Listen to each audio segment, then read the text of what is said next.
Over to you, sir. Thank you, Khushi, for a very generous introduction. Now, I would get started with this presentation.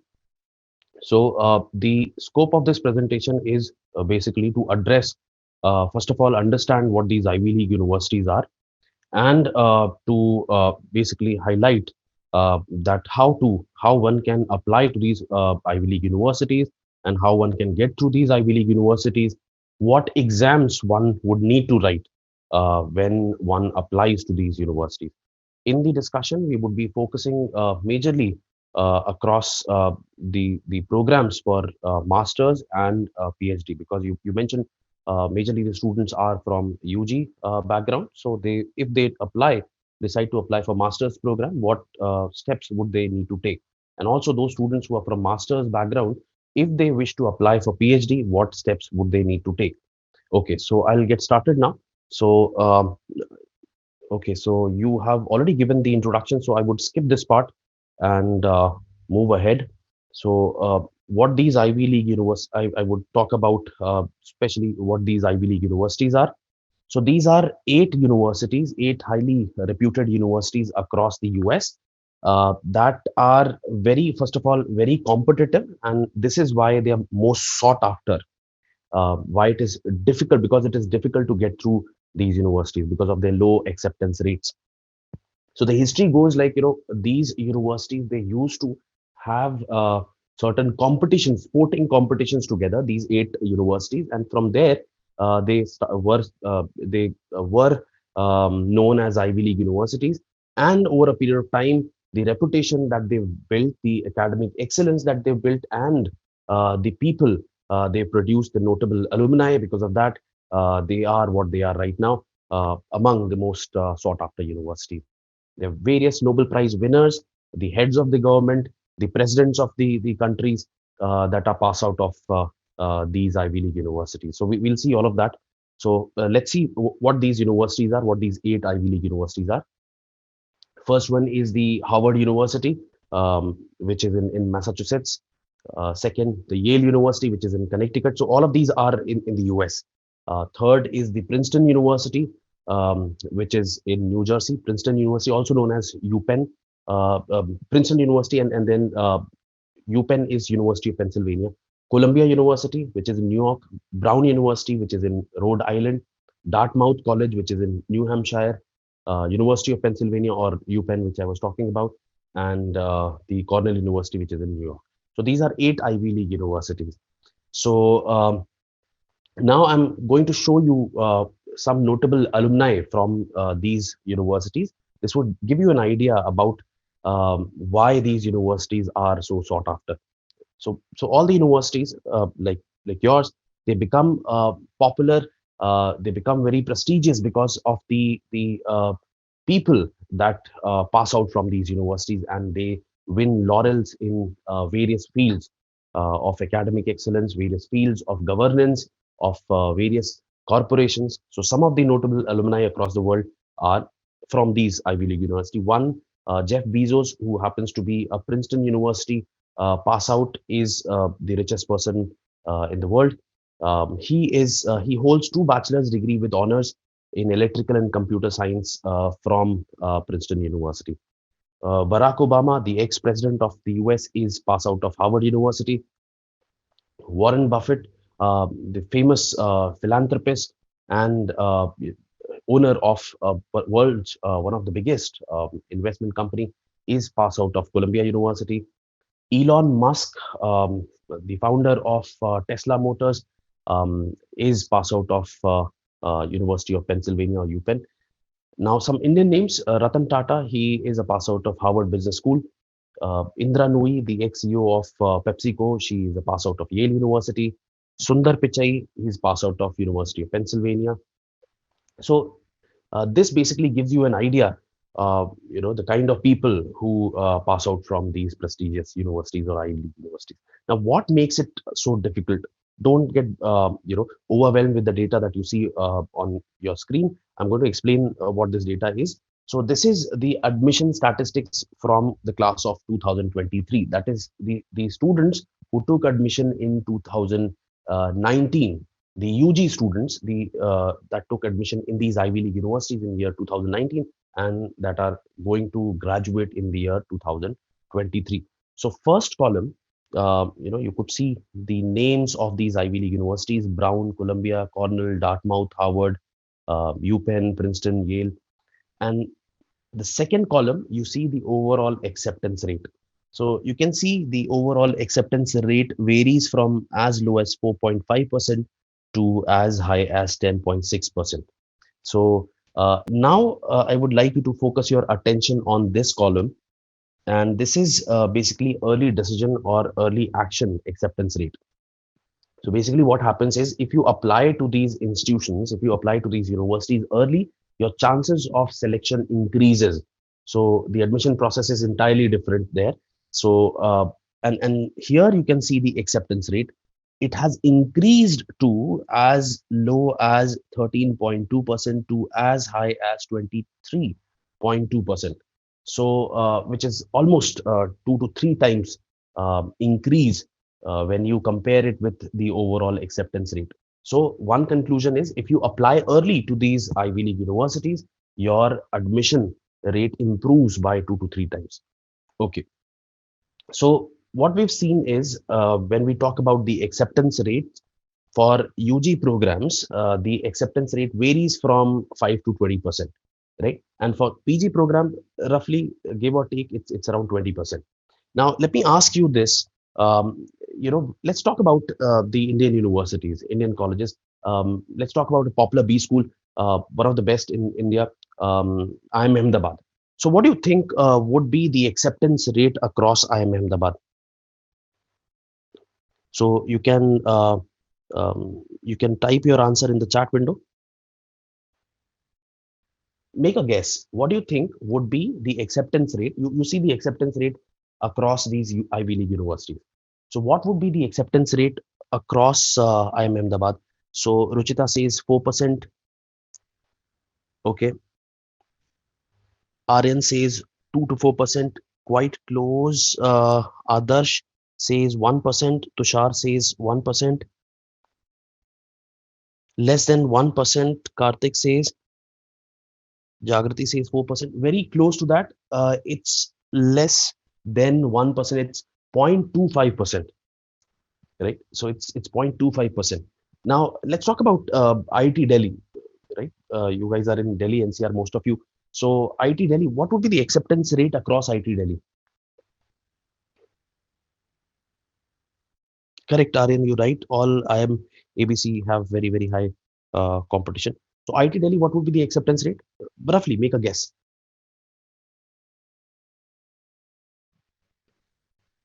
2%, it's way less than that, Kshitij. It's 0.1%. So if we see overall, we can say that, getting through an Ivy League university where the acceptance rate is roughly around 20%, it's almost 200 times more difficult to get through the top universities in India, the top ones, IIM Ahmedabad, IIT Delhi, and the likes of those. So it's roughly 200 times more difficult to get through over here in India than to get through these Ivy League universities. Now, why then we don't come across people who are pass out of Ivy League university? Very few people you'd know that went to an Ivy League university. Reason is one is the lack of information. Among many other reasons, one is the lack of information. People don't know actually what is the process. Okay, so we're going to talk about the admission process. So first of all, what you need to do is if you're applying for masters, and same goes for PhD as well, you need to write some standardized exam. One is GRE or GMAT. So GRE is if you're going for master's program in science, arts, going for MS programs, MA programs, even for MBA program, and GMAT if you specifically going for MBA program. So first thing is you need to write these exams. We're going to talk about these exams. Second is you need to write language proficiency test. Now, what is language proficiency test? These are tests that establish to the admission committee that you can read, write, listen, and speak in English, right? So there are two popular language proficiency tests. You can take either of the two, and they are IELTS or TOEFL, right? They are IELTS or TOEFL. You can write either of the two. And in the first one also, out of GRE and GMAT, you can write either of the two, not both. Okay. Okay. Third is you need to produce something which is called statement of purpose. So basically, this is the document where you highlight what is your purpose of applying to that institution for that particular course, right? So it highlights your achievements, what you've done in past, and it connects that with what you intend to do in future, what your career aspirations are, and how this particular university, this particular course is going to help you in achieving those goals. So that is a statement of purpose. You need to produce one document, which is your statement of purpose, and then you need to produce, for most of these universities, you need to produce three LORs. LORs are letter of recommendation. So basically, these are documents where your superiors, your professors, um, and if you, let's say, you've worked somewhere, then your bosses, they write about what they think about you. As in, your professors would write about your academic achievement, what kind of students you were you diligent enough, were you active in the class or not, and your special attributes, correct? So three such documents, three such letter of recommendations, they have to be submitted to the university as part of the application process. Okay, and then lastly, you're required to attend the Skype interview, and which is optional for master's program, but is mandatory for PhD. If you're going for PhD, then it is mandatory, because they would give you funding and all. So for that, it is very important. Okay, so this is the process for getting through an Ivy League university. So let's understand these exams. Very quick understanding of these exams. GRE stands for Graduate Record Examination. It is an exam where your verbal and quantitative skills are tested, right? Your English and maths skills are tested. Half of the exam is English, half of the exam is maths. Okay, it's a computer-based exam. So you require to go to the center on a computer system. You see the questions. The exam is adaptive in nature, but then due to COVID, they've enabled the possibility of writing the exam at home also. Okay, so this exam is out of 340, half of it, that is 170 marks, is for English, 170 for maths. Now, what is tested in English? It's basically your vocab is tested, your vocabulary, understanding, grip on the words, reading comprehension, passages are there, critical reasoning is there, and there are two essay questions that are tested. Right? In maths, your problem solving is there. So various mathematical topics are there, and on those you are given questions, five answer choices. Okay. So, and then the important part is that the scores are valid for 5 years. If you write the exam now, you can use the scores for 5 years to come, right? So, this is GRE and GMAT, which is specifically for management programs. So, again, the scores are valid for 5 years. Again, it is tested, it tests your skills in verbal and quant. So, graduate management admission test, or GMAT. The exam is out of 800 points. One point of differences between GRE and GMAT is that GRE is out of 340, this one is out of 800, right? So English and maths are tested. In English, what do they test is, they test your grammar, they test your reading comprehension, they test your critical reasoning. And in maths, they test your problem solving and data sufficiency, right? Data sufficiency is where you're given two statements and you're supposed to tell whether these statements are sufficient or not in order to answer the question. Now, the second part, the IELTS or TOEFL language proficiency test. So these are basically your test of English proficiency. So where four sections are there, in order to evaluate, they want to evaluate whether you can read, write, listen, and speak. Therefore, four sections are there: reading, writing, listening, and speaking. Okay. So the difference between these two exams is that the scoring pattern is one difference. IELTS is an exam out of 9 bands. TOEFL is an exam out of 120, right? So that is in TOEFL, every section would be, would consist of 30 marks. So 30 marks for reading, 30 marks for writing, 30 marks for listening, 30 marks for speaking. While in IELTS, it is out of 9 bands. So 9 is the highest score that you get in TOEFL, in IELTS, and 120 is the highest score that you get in TOEFL. Okay, it's not the selection criteria. That is, if you have a very high IELTS or TOEFL score, you'd straight away get the admission. No, it is only the eligibility criteria, because the mode of learning, the mode of teaching in these foreign universities is English, and they want to ensure that you have a working knowledge of English in order to sail through these programs. Okay. So the difference is IELTS 0 to 9 bands with zero point 0.5 increments. So scores go like 0, 0.5, 1, 1.5 to 8 point, up till 8.59. And TOEFL out of 120, 30 for each of these sections. Okay, now in order to understand, GRE, in order to understand the vocabulary, I have one question for you on your screen. And, I would request all of you to attempt this question. And what you have to do is there are two blanks out here, right? Two blanks out here. Blank number one and three answer choices are given corresponding to blank number one. And blank number two, three answer choices are given corresponding to blank number two. You're supposed to pick up your answer and write that in the chat window. I'll tell you the answer. I'll tell you the explanation. And from there, we'll talk about vocabulary a little bit so that you get an idea about these exams. Okay, so please give it a try.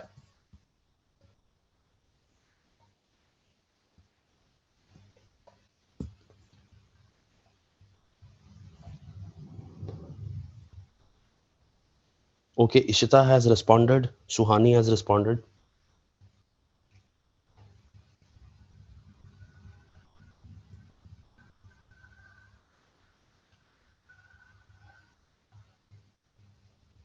Anirudh has responded. Jagriti has. Umang has.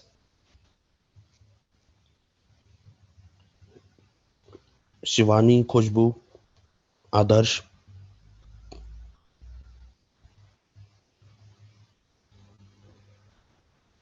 Suryansh, Chetan, Janvi, Tushar, Ashima, Paras, Tarun, Dev, Shivani, Nishtha, Sahu, Priyanka, Rahul, Akansha, Shivani. Okay, let's see. Great. So let's see who all got this correct. So before we solve this question, let me um, give you this statement. Okay, if I say, consider this statement. Although he was a fast runner, comma, he blank the race. Now, let's tell me one thing. In this blank, should we fill a positive word or a negative word? You can write that in the chat window. In this blank, should we fill this blank with a positive word or a negative word? You can write that in the chat window. Okay, great. So, Ishita, uh, Pragya, Muskan, Nishtha, Suhani, yes, you guys are Niyati, all of you, right? Yes, it should be filled with a negative word. And how did you figure that out? You figured out like this. You saw the first part, he was a fast runner, which is a positive thing, good for him. He was a fast runner. And therefore, second part would be negative. Why? Because keyword of contrast, although is there. Contrast means opposite. Keyword of contrast is there. So whenever keyword of contrast is there, in that case, if first part is positive, second part is going to be negative. So come up with your own word to fill this blank. Come up with your own word to fill this blank. Very good, Anirudh. Siddhant, Niyati, all of you are right. Absolutely, he lost the race. Perfect. So that is what we're going to do in this particular question also. So first we'll see the contrast keyword is there, although is there. And then there are two blanks before comma. So his attempts to appear psychotic were so blank as to be almost blank. So we're talking about somebody's acting skills. Somebody's appearing to act psychotic or crazy. And then what is happening? Let's see the second part. There is evidence that Ezra Pound, name of the person, was able to avoid standing trial. This person was able to avoid standing trial. So second part is good. It's positive. He was able to avoid standing trial. So good for him. So second part is positive. In that case, first part would be negative, right? So good for him. He was able to avoid the trial. Second part is positive. First part should be negative. So let's come to the first part now. His attempts to appear psychotic were so. Now we're going to fill these blanks with negative word because we just agreed that since second part is positive, first part would be negative. Okay, so let's come up with our own word to fill this blank before we actually go through the answer choices. So his attempts to appear psychotic were so Bad as to be almost bad or very bad. Okay, so something like this. So the sentence becomes that although he acted badly, he was able to avoid the trial, or despite his bad acting, the person was able to avoid the trial. Right. So let's go through the answer choices. Since we're looking for negative word for blank number one, let's eliminate the positive answer choices. Stylize is positive, gone. Spontaneous is positive, gone. So clumsy would be the answer, whatever is the meaning, right? Although clumsy means awkward, right? So despite his awkward acting, he was able to avoid the trial. Makes sense. Now, second blank also we're looking for negative word. Now let's eliminate the positive answer choice. Believable is positive, cannot be the answer because we just agreed we are going to look for a negative word for blank number two. Okay, now we're left with two answer choices, distressing and ludicrous. Distressing is stressful, right? Something that gives stress. But what are we talking about in the first part? We're talking about somebody's acting skills, attempt to appear psychotic. How can somebody's attempt to appear psychotic would be stressful? How can somebody's acting skill would be stressful, right? So this is eliminated. Now we're left with E, whatever the meaning, this has to be the correct answer. Ludicrous. So I'm basically following process of elimination. Ludicrous means absurd or illogical, right? So the answer would be clumsy and ludicrous. E, C, and E. So how many of you got this correct? C and E. So I think, um, yeah, Paras got this correct. And okay, so Jagrati got this correct. Great, and a few more. Okay, so this is basically from to give you an understanding about the exam. So this is one question from GRE. Now you must have figured out that your vocabulary is tested in GRE, and as a matter of fact, yes, it is.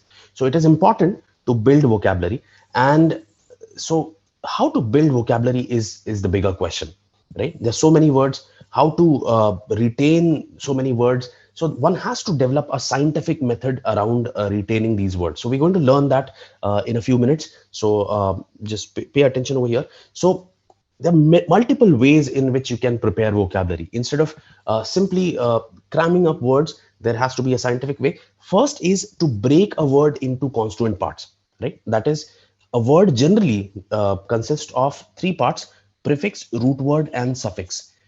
Root word is the skeleton part of the word, the building block of the word.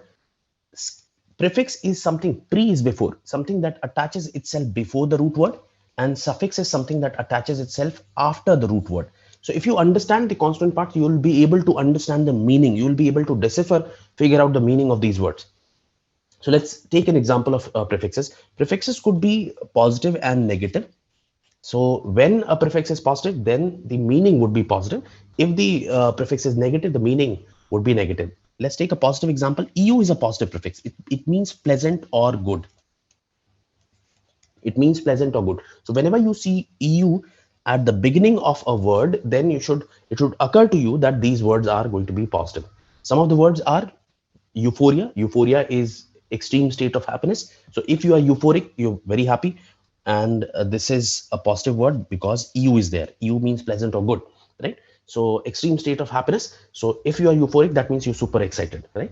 Euphony, this also has to be a positive word because EU is there in the beginning. Phony means phonetics.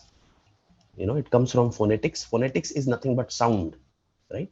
So you pick up your phone, you hear a sound, right? So euphony, eu means pleasant. So euphony would mean pleasant sounding, right? So euphony would mean pleasant sounding. Say, for example, sound of a cuckoo bird would be euphonous. It would be pleasant to hear, right? Or sound of a person which is melodious, good sound. Okay, the opposite to this is cacophony. Caco is bad. Caco is a prefix which means bad or harsh. Bad or harsh, right? So phony means phonetics, that is sound, right? So this means bad sounding or harsh sounding. Say, for example, sound of a donkey would be cacophonous in nature, or something bad sounding, right? Or sound of a crow would be cacophonous in nature, right? Harsh or unpleasant. Okay, eology, eu is there. Again, it has to mean something positive. right? Eulogy is basically to sing praises when you say nice things about someone. In the modern context, however, it is associated with Christianity when people are, at the funeral, when people they gather around and they say positive things about the person who's no more. So eulogy, you could figure out from this picture, the ex-president of US is there, and a martyr soldier is there, and people have gathered around and they're saying nice things about the person. So this is called eulogy, right? To sing praises or to say nice things about the person who's no more, right? So it has to be a positive word. Euphemism, again, eu is there, positive prefix. Eu means pleasant or good. Now, euphemism basically means to say something harsh in a non-harsh way, right? To say something harsh in a non-harsh way, or to sugarcoat something, right? Say, for example, let's say, instead of saying instead of boss saying that the person is fired, he's saying that I'm letting you go. So he's doing the same thing, but then he sugar coated his statement. Say, for example, instead of you saying that okay, somebody is dead, which is a harsh thing to say, you could say the person is no more. You're saying the same thing, just that you're sugar coating your statement, right? Okay. So euphemism is basically saying something unpleasant or harsh in a non-harsh way, or sugarcoating something, right? So this picture would demonstrate this. So boss is thinking, or is about to say that you're fired, but then he's saying that I'm letting you go, which is a positive statement or a sugar-coated statement, right? So again, eu is a positive prefix, right? So see, eudemon is a word. Eu is a positive prefix. Demon, demons are ghosts. So you can make a guess. Eudemon would be a good spirit or a bad spirit. It would be a good spirit, right? Eudemon would be a good spirit. So out of these two pictures, A and B, you can write that in the chat window. Which one would be a eudemon? Would it be A? Would it be B?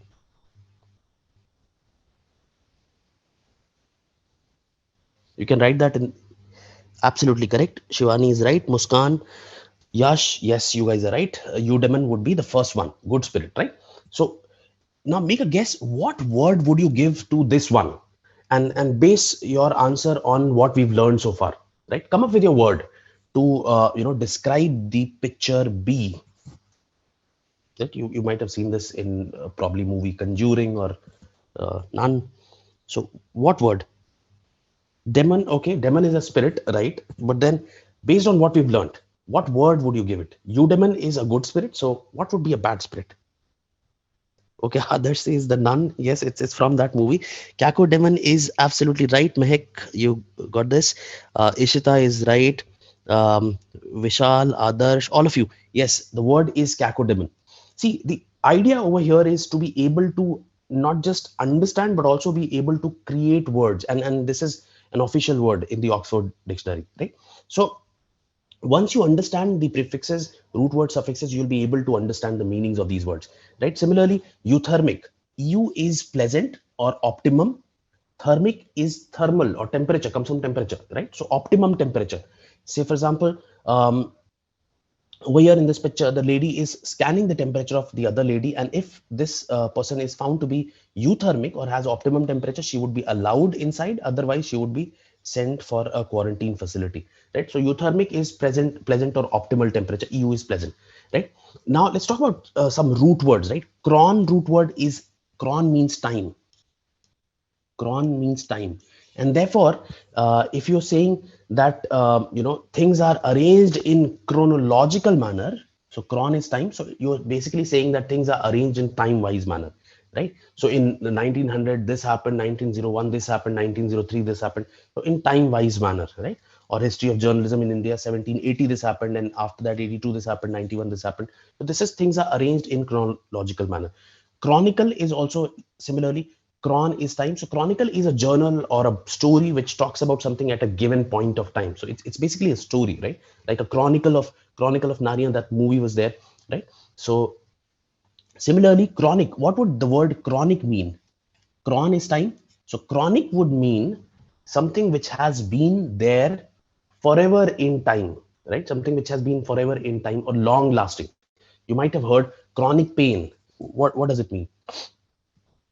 Chronic pain means the pain which has been there. Yes, absolutely. Like Ashish says, like chronic disease. Absolutely correct. Aryan also is right.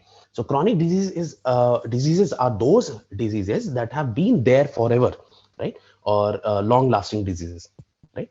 So okay, now this related term is acute. Since we're talking about disease, acute disease is a disease which has not been there forever, but they are very sharp diseases, or very harsh or severe diseases, right? If somebody is having acute pain, that means the person is having severe pain, right? And from there, therefore, another word, acuity, comes into picture. Acuity means sharpness of mind, right? So if you're saying that somebody has acuity, so you mean that the person is intelligent, sharp. Another word related term is astute. Also, astute is also sharp or intelligent, smart, right?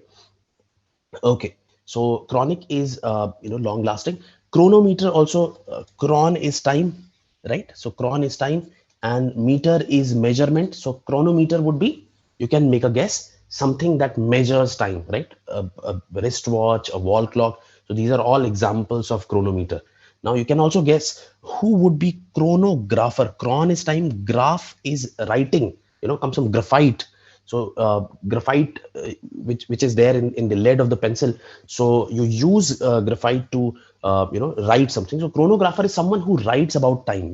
Generally in a game of tennis, you would see there are two people and playing tennis, and then there's one person at the corner jotting down the details with respect to time, that how much time did the person one take in serving the second person. So this person who maintains a journal or record of time is called chronographer.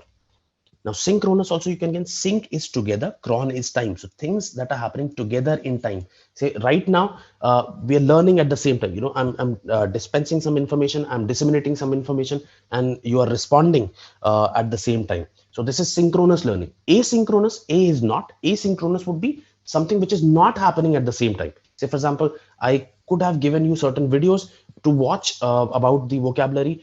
So if you so that video was recorded at a certain point in time, and then you would be watching those videos at certain other point in time. So that would be example of asynchronous learning. Synchronous is like happening together in time, like people having conversation on telephone. That is example of synchronous communication, right? Sync is together.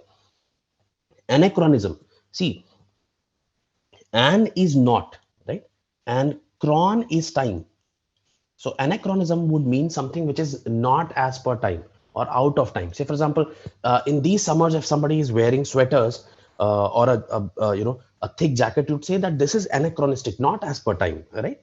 So or wrong timing is there, right? So anachronistic is something which is wrong timing or out of time. So I'm going to show you a picture on your screen, and it's a puzzle for you. There's something anachronistic about the picture. So you can make a guess and tell what is anachronistic about the picture.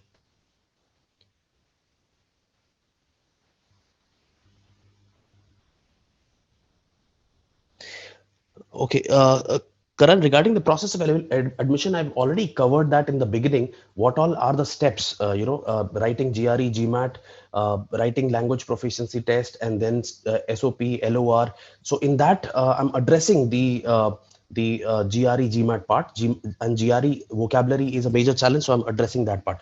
In case you have a specific question that, okay, my profile is this, how can I get through? So you could ask that question in the chat window. I would get back to you. I would try my level best to respond to your query. And in case if that is not addressed, there would be a feedback form toward the end. You can write your specific query, and I'll get back to you. Okay, so okay, anachronism here. Anachronistic is something which is wrong as per timing. So here, this is Abraham Lincoln, and he died in 1860s, and the radio was invented in 1890s. So therefore, the radio was not even there when Abraham Lincoln was around. So this is anachronistic about this picture.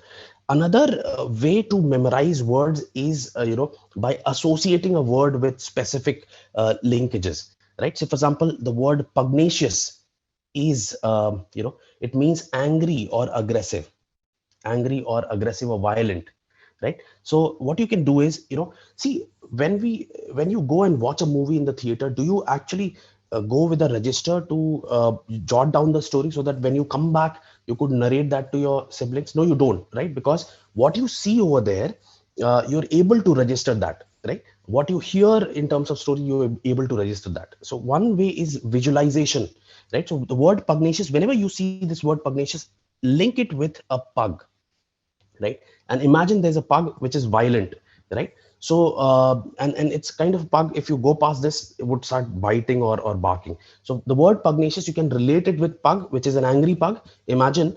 And therefore pugnacious is angry. So this is just a memory aid, something that could help you in memorizing, right? So pugnacious is angry. Another word is, which is synonym of this, is truculent. Truculent.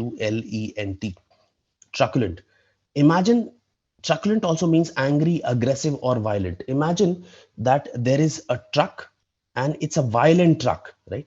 So it's kind of a truck which is causing a lot of accidents on the street. So from there you can relate that truculent would also mean angry or aggressive. So you would say that, oh, this person is a truculent person, or is a pugnacious person, is ready to fight, right? So okay, another word is pecuniary. And if I told you the root word of this pecuniary is penny, you'd be quickly able to understand that penny is nothing but money. So pecuniary would be money related. So if you're having pecuniary discussion with someone, you're having discussion related to money, right? Another word is related term is, let's say, impecunious. You could make a guess what this word could actually mean. Impecunious. IM is not, impossible is not possible, and pecunious comes from pecuniary, which is penny. So impecunious would be penny, not having penny. So impecunious would be someone who's not having penny or financially poor, right? Another word is penury, which is also related to the same. Penury is state of having no money, no penny. So penury would be poverty, right? So impecunious would be someone without money. Penury would be someone who's extremely poor, right? So this was just to give you a glimpse about how to prepare for the vocabulary. And okay, now I'm open to all the questions that you may have. Any specific question, profile related, guys, that you may have. This was to basically help you in how to start the preparation. The very first step would be to write these exams, GRE and GMAT, where majorly your vocabulary would be tested. So this was just to give you a glimpse how you can actually start. Okay, so we have a question from, okay. So what is the stipend process after selection? And also how many times can one sit for GRE and TOEFL in a year? And what is the application fee for the above entrance in India? Okay, good question. So I'll first tell you the for the master's program, and then I'll tell you for the PhD program, right? So for masters, the stipend, when you your admission decision is made, when you apply, if you apply early and your profile qualifies for merit-based scholarship, then they give you the scholarship adjusted. They tell you the scholarship adjusted fees, right? So you are entitled for scholarship. So people get fully funded admissions also. And if you are applying for PhD programs in the US, let's say, so it varies from $2,000 to $3,000, right? So for example, for Brown University, it's around 3,300 US dollars, right? So which comes out around 2.5 lakh rupees a month, right? So this is how much you get when you apply for PhD programs. For masters, the fee is also there. So they would be giving certain portion of the fee would be relaxed if you qualify for merit-based scholarship. There are financial need-based scholarship as well, right? So depending upon your financial condition, they award you financial need-based scholarship as well. And in those cases, sometimes they ask you a separate question that why should you be considered for merit-based or need-based scholarship. Sometimes it is implicit in the process. So if you apply early, you automatically considered for financial need based scholarship. Okay, now the next question is okay, you asking um, the fees for these exams. Okay, for GRE, if I'm not wrong, it's $205. And how many times you can write the exam? So for and for IELTS TOEFL, I think it's around 14,000 rupees in Indian currency, and how many times you're not exempted from writing the exam more than once. So you can write the exams as many times. Generally, IELTS and TOEFL, they're conducted on weekly basis. So it's like you go to their website, you pick up a test slot, and then you can go and write. It's not like it happens once a year or twice a year. It continuously keeps happening, right? And okay, so Ashish, in that case, you're writing financial difficulties there, so you can apply for scholarship. Okay, how can we get scholarship in these universities? Scholarship is function of lot of things. Your profile, one, your academic achievement, how you've done in your undergrad, your masters. Second is the extracurricular activities, things that you've done. Probably you might have published a research paper, or you're very passionate about that field of study, and you highlight that through statement of purpose. Your experience, work experience that you have, your professors, your superiors, they have very good things to say about you, which would be submitted through letter of recommendation. So overall, they evaluate your profile. It's not a very objective process. It's subjective plus objective. Subjective would be they see your overall profile. Also, they see things like what kind of community engagement also you've had. Let's say if you've done something, let's say you've been part of blood donation camp, then they would see that it would highlight they want people who have something to offer to the community that they're part of. And also they evaluate your profile. Now, what do I mean by profile? Also, let's say if you're going for MBA program, then they would see do you have the management aptitude or not. If you've been, let's say, in a position where you've organized or handled big teams, like some of you currently are part of this, who are organizing this event. And so basically your critical thinking and those things, how do you highlight in the statement of purpose? So they evaluate a profile, and based on based on that, they take the scholarship decision. Some people go for 100% scholarship also. And once you reach over there, you can take your RATA jobs, and then manage your living and boarding cost over there. So and some people, they take financial loan, financial assistance, they go over there. But the kind of opportunity that they get in campus, off campus, part-time job opportunities, that they do not have, they do not even spend the second installment of the loan that they get from the banks. So that is there. Okay, when to start studying for GRE? See, the scores are valid for this is Shushul who's asking. Scores are valid for 5 years, so you can start right now. You're in college right now, and you can utilize the scores for 5 years to come. So ideally, see, admission process would start in the month of September, right? And in 2-3 months you get the admission decision, right? So for that, you should start preparing. It would generally take 2 to 3 months time in preparing for GRE, getting ready, writing the official test, non-official test, mock test and all. So you can plan accordingly. Specific exams for PhD in life sciences. First thing is you would need to write GRE, general test, and then there are GRE subject tests also. So this is a question by Akansha Raturi. Akansha, subject tests are optional, but then you need to ask the university, you need to email them if they would want, if it is mandatory for you to write, right? So sometimes they exempt you from writing the GRE subject test. So there's GRE subject tests in life sciences also, biology, life sciences and all. Okay, so what are the scholarship opportunities in this university with respect to MBA as well as for PG? I answered that question already. So what is the scholarship criteria for PhD specifically for biological background? Okay, that was question by Shivani Panchal. Now, US without conducting, like doing PhD without funding is almost next to impossible. It's like the fee would be very high. So people, they go there for PhD only if they get funding from the university, or there are external fundings also available. And that comes out to be, I said, around 2,000 to 3,000 US dollars per month. That would depend upon your profile, what you've done in your UG, what you've done in your PG. If you've published any paper, although this is not mandatory, because there after masters they would 2 years of your coursework is there. Only after then your dissertation process starts. So in those 2 years, you're taught everything from scratch. So it's not, by the way, mandatory. It's good to have, but then not mandatory, right? And then you can also, also have the flexibility of switching the fields. I taught a student who was assistant professor at Delhi University. She was from English background, but then went for PhD in history. So all you need to do is through statement of purpose, you need to highlight your passion, why you're opting for this particular thing, right? Okay.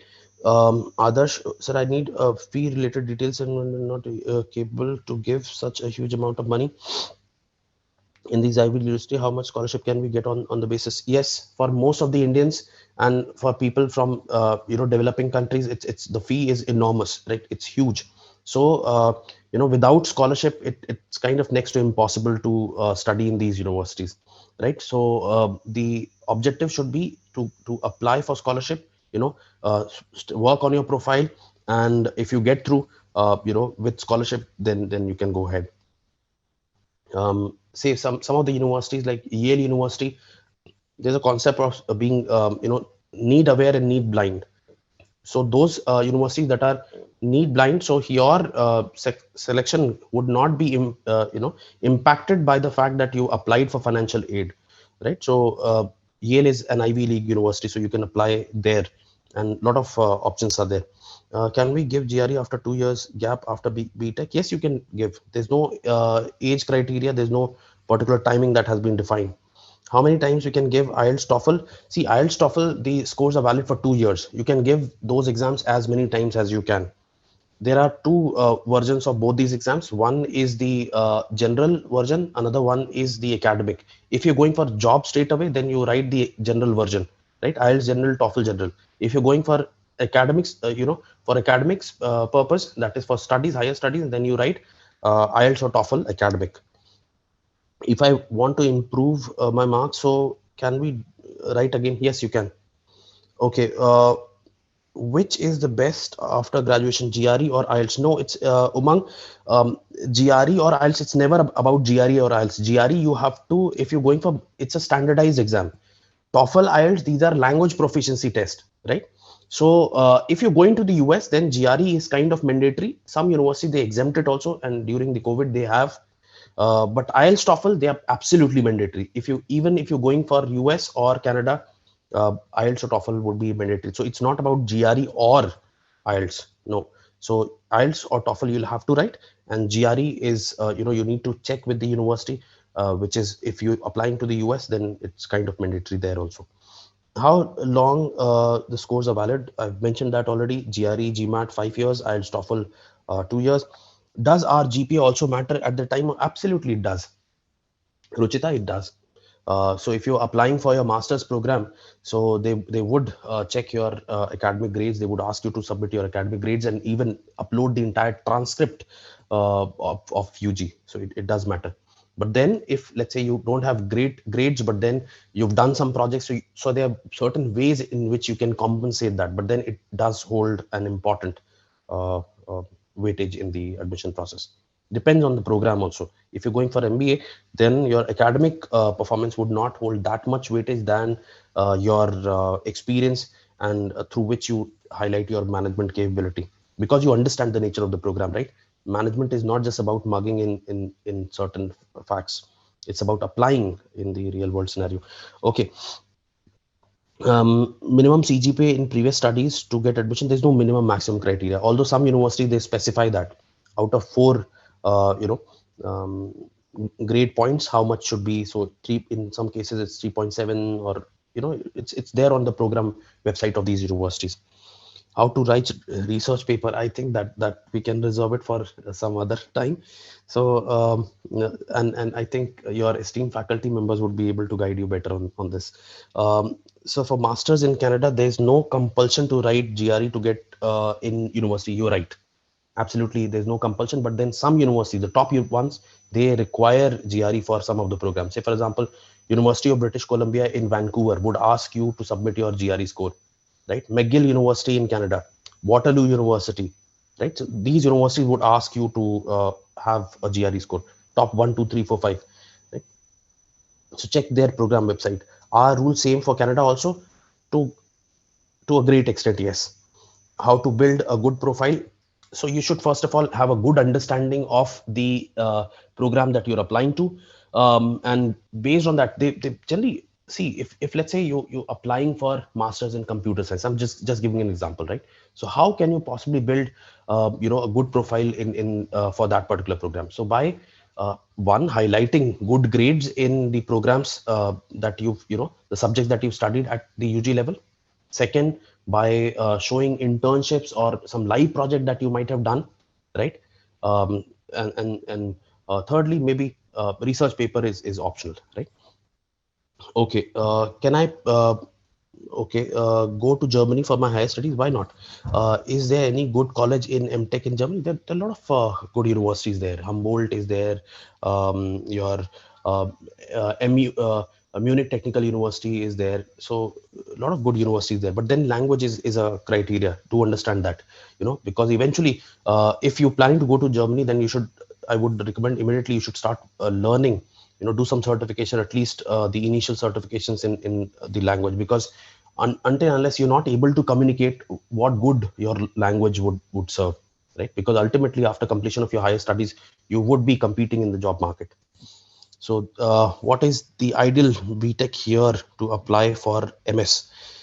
See, application, you should start your application in final year, because by September the applications would start, and you would want, so those who are in final year right now, you know so the application process would, if you're planning to get admission in 2022, you should start working right now, right? To the batch which starts in September 2022, the application would start in September 2021. This is called fall admission. There's a spring admission also, so that gets over by September, October, right? So when to start? At least 3-4 months before. That is like at least 3-4 months before, you should start preparing for your GRE exam.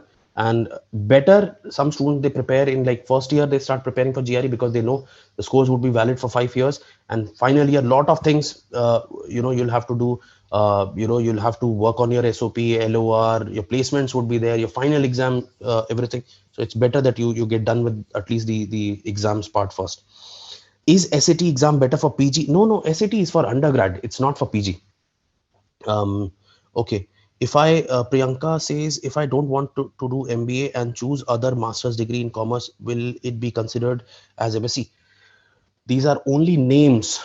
If you go for, there are MBA courses that are very popular in US, that are, uh, you know, basically they're named as, nomenclature is masters in management. They're also named as MIM.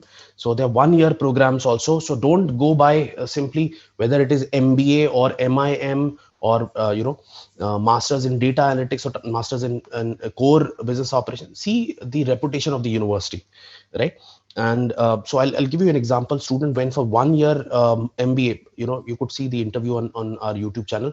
1 year MBA program in one of the universities in New York, just 1 year without work experience. After doing undergrad from Delhi University, Kirodi Mal, and KMC, and then in 1 year after completion, like right after completion of the program, worked for 1 year in US State Health Department, and is now the VP of a very large investment bank, Citibank.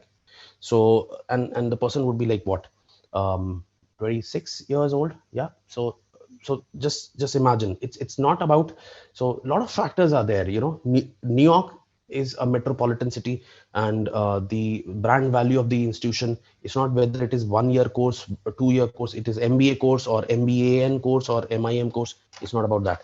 Okay. I'll take one more question, and then I think, um can you tell best university for masters in Canada with part-time job? So they are co-op program. Write this word down somewhere, co-op program. So you just search on Google, masters in Canada with co-op. Co-op is basically where you get the opportunity to study and work at the same time, right? So they generally, the classes are conducted 3 times, 3 months, for 3 months, and then 3 months you go to the industry and work. So you're able to earn also. So search for those. Many universities are now offering co-op programs in Canada. Very popular in US also. Can okay, guys. A lot of questions are there. I don't think we're running short of time. So it's already 4 o'clock, and okay, I'll take a few more questions, and then I would request, is Khushi Gupta there? You can write that in the chat window. I'm going to share the feedback form. So if you have a question, just specifically, you can write that in the chat window. Um, do we have Khushi Gupta there? No, in the so just a second. Um, Wait a moment. Maybe she's not. So. Um,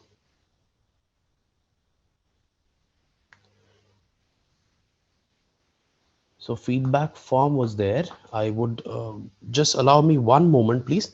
So so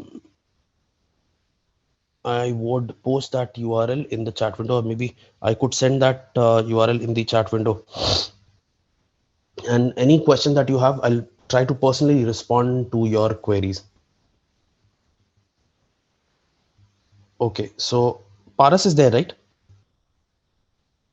Anji sir. Paras, I'm sending you a URL on WhatsApp. Please post that in the chat window. So anyone, so please take one moment, and any question specifically you have, you can write that over there. And your feedback is very valuable. If you want me to speak on a particular topic, a very specific topic, I can do that as well. And you are a great audience. You've been very diligent, very participative. So thank you, all of you, and special thanks to Paras and his team, the organizers. Guranshis is also there. So great job, guys. I would say you made it very easy, and I thank you all from the core of my heart. And in the chat window, guys, you could see the feedback form. So take a moment and fill this up. It'll not take more than a minute. And any specific question, if you have, just write it out there. And I thank all the faculty members who are there for imparting so much of knowledge, which is very apparent from the level of questions that the students are asking. So all the credit goes to the respected faculty members if they are around. And now over to the organizing team to take this ahead and conclude the session. Hello, sir. Am I audible to you? Yes, you are. That Sir, would be Dr. Arvind Gupta, sir, which is head of career and counseling cell, he will be joining soon within 2 to 3 minutes. Till then, okay. I will be requesting you to take Sure, some more doubts of some questions. sure. I would do that. Thank you, sir. Right.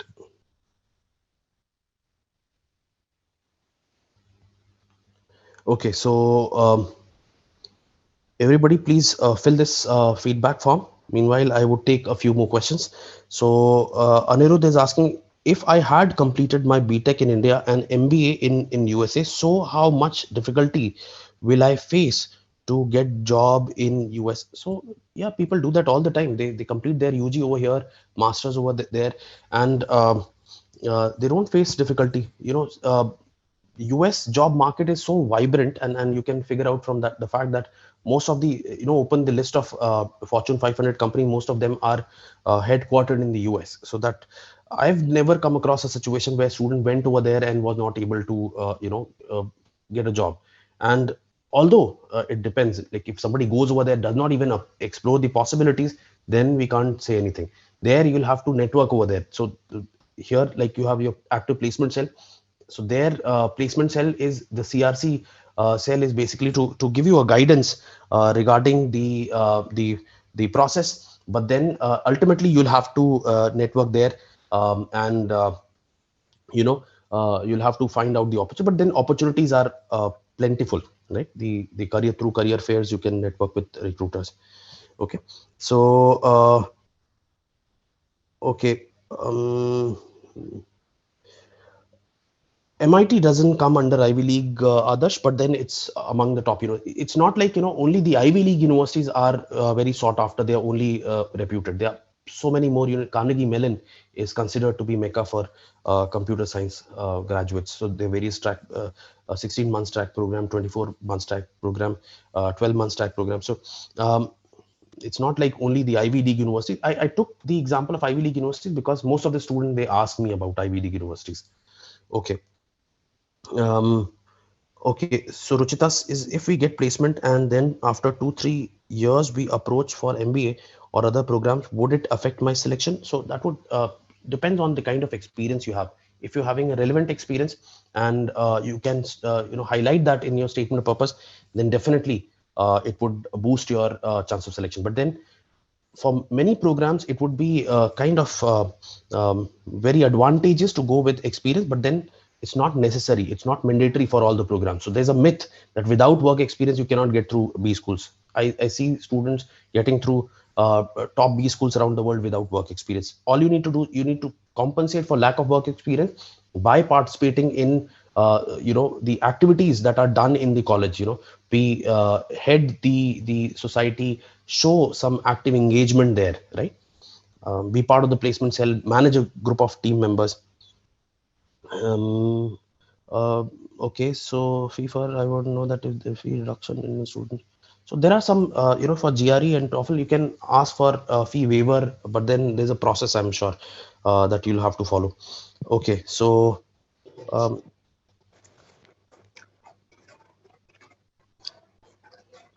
during UG for selection, that I've covered the profile building part. So this would again be quite a lengthy discussion. Federal aid for okay. So there are federal aid available, but then for that you need to have a green card. And yes, so I think other questions I would take through that feedback form, and so the URL has been given. I would post that again in the chat window. Okay. Okay, so I think that would be all from my side for now. Thank you so much, everyone. Again, extending warm thanks to the management team, the faculty members, and the students who attended the webinar. Thank you so much, sir, for sharing your knowledge with us and clearing all our doubts. I'm sure all of us gathered a lot of useful information today, and it would surely guide us in the right direction towards achieving our dream of getting into an Ivy League university. We are glad to have Head of Career and Counseling Cell, Dr. Arvind Gupta, sir, with us. So I would request him to share with his thoughts with us. Please, Arvind Gupta, sir. Hello. So good afternoon to all. Good afternoon, sir. So we are thankful to you. You delivered such good lecture and information, and it will support you beneficial. And we like that such type of program will be in continuation. So our all students supposed to be benefited by your efforts or by your business. So I am also thankful to all attendee, and basically we are thankful to Career Counseling Cell who take steps and successfully organize it. And we think that in near future the education is a global arena. People will supposed to come in India and Indian people supposed to go out, and we will get the best, and we inculcate our potential in fullest way, so that we serve anywhere across the globe with a standard education, as we supposed to be a global education. So in that point of view, we thanks to you, Naveen Rai ji. Thank you so much, sir.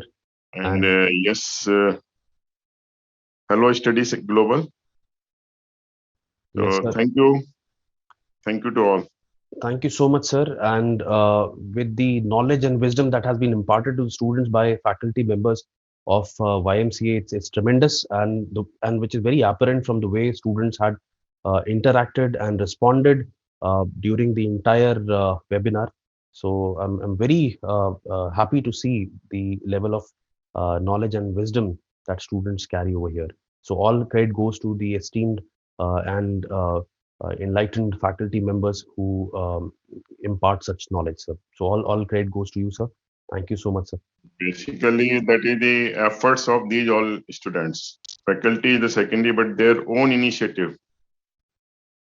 So these students are self-motivated and self-starter.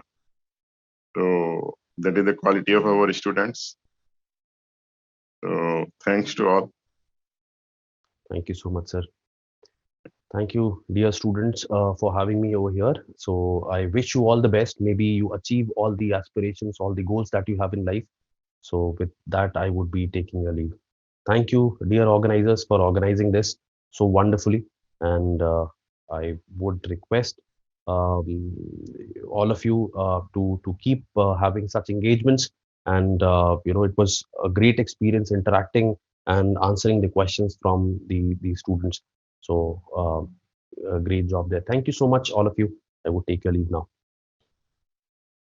Thank you so much, sir, once again. Thank you, Arvind Gupta, sir, for sharing your thoughts. I hope your dreams take you to the corners of your smiles, to the highest of your hopes, to the windows of your opportunities, and to the most special places your heart has ever known. On this note, I thank every one of you for being such an attentive and interactive audience today. Stay safe and have a wonderful day, everyone.